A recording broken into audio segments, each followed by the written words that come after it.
নিজৰ কন্যাৰ বৈবাহিক সম্বন্ধ নিশ্চিত কৰাৰ আগতে আমি কিমান ভাবো ল'ৰা কোন পৰিয়ালৰ, কিমান শিক্ষিত, তেওঁৰ স্বভাৱ চৰিত্ৰ সঠিক হয় নে নহয়। কিছুমান মানুহেতো অনুসন্ধানলৈকে কৰে, সমস্ত হিচাপ কৰিবলৈ লাগি যায়।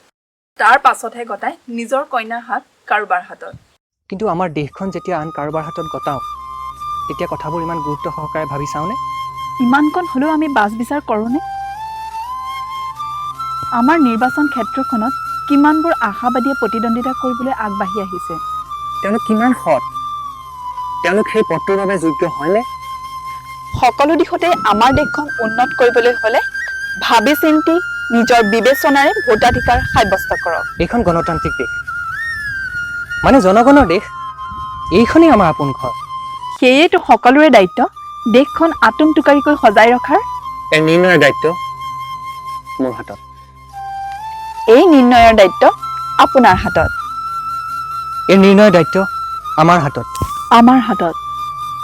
সত্যজনক নিৰ্ণয় কৰক, সঠিকজনক নিৰ্ণয় কৰক।